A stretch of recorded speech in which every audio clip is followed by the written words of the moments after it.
भगवान शिव को पूजा के लिए धन की आवश्यकता नहीं है, मन की आवश्यकता है।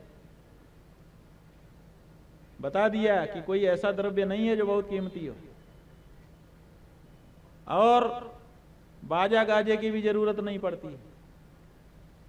लिखा है कि सब पूजा हो जाने के बाद गला बजा दे, गला फुला के और दोनों तरफ जब ठपकी मारेंगे और गले से आवाज निकालेंगे तो जैसे डमरू बजता है ऐसे डमरू बजने लगेगा। आपका मुख ही डमरू बन जाएगा और आपकी जो रीढ़ की हड्डी है वही त्रिशूल बन जाएगी। भगवान का यही तो आयुध है, वो आप ही को धारण करके रखा है, दूर किसको धारण करेंगे वो? उनके धारण करने के लिए है क्या कुछ? उनके भक्त ही उनके धरणीय द्रव्य हैं। ततो गलरवम कृत्वा प्रणमेत शुचि नम्रधि, जो विनम्र भक्त है वो क्या करे? सबके अंत में गल रव करे, गले से आवाज निकाले। ये जो गले की आवाज है भगवान शिव इसी को सुन करके प्रसन्न हो जाते हैं, बाकी तो सब ठीक है। बड़े बड़े बाजे गाजे की जरूरत भगवान शिव को नहीं पड़ती। आपके पास है, आप बजाइए, बाधा भी नहीं है, ऐसा भी नहीं है कि रोक दें कि नहीं नहीं हमें तो केवल गले का ही। लेकिन अगर नहीं है तो घबराने की आवश्यकता नहीं है। आपका गला सबसे बड़ा बाजा है जिससे भगवान शिव सुन करके प्रसन्न हो जाते हैं। ऐसे देवता को पाकर के भी अगर उनका भजन नहीं कर रहे हैं तो अब क्या कहा जाए उस व्यक्ति के लिए। अब वहीं पर मनोकामना के अनुसार पार्थिव पूजा के लिए संख्या भी बता दी गई है। एक बार सुना दे रहे हैं, सुने रहने से ध्यान रहता है, कभी जरूरत पड़ जाए। विद्या प्राप्ति करने के लिए 1000 पार्थिव शिवलिंग का पूजन करें तो विद्या मिलती है।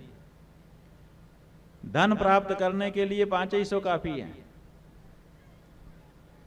पुत्र प्राप्त करने के लिए 1500, वस्त्र प्राप्त करने के लिए 500, भूमि प्राप्त करने के लिए 1000, दया प्राप्त करने के लिए 3000, तीर्थाटन की इच्छा वालों को 2000, मित्र की इच्छा करने वालों को 3000, अविचार कर्म से बचने के लिए 1000, कारागार से मुक्ति के लिए 1500, राजभय हो उससे बचना हो तो 500, चोरों से बचने के लिए 200, डाकनी प्रेत पिशाच भूत आदि से बचने के लिए 500, दरिद्रता घर में से हटानी हो तो 5000, और कोई भी इच्छा करूं भगवान उसको पूरी करें ऐसी मन में इच्छा है तो 10,000, और जो मोक्षार्थी है उसके लिए 1 करोड़ शिवलिंग पार्थिव की पूजा करने का विधान है। माने सबसे दुर्लभ मोक्ष ही है, बाकी सबके लिए 1000, 1500, 2000, 5000 में सब हो जा रहा है। 10,000 में तो सब मनोकामनाएं पूरा करने के लिए कह दिया। इसका मतलब इसी से अनुमान लगा लीजिए कि आपकी जो लौकिक आकांक्षाएं हैं वो कितनी छोटी हैं। असली आकांक्षा है मुक्ति। उस मुक्ति की आकांक्षा वाले जो लोग हैं वो तो अपना पूरा जीवन भगवान शिव की आराधना में समर्पित कर देते हैं। 1 करोड़ शिवलिंग की पूजा का संकल्प लेकर के शुरू करते हैं।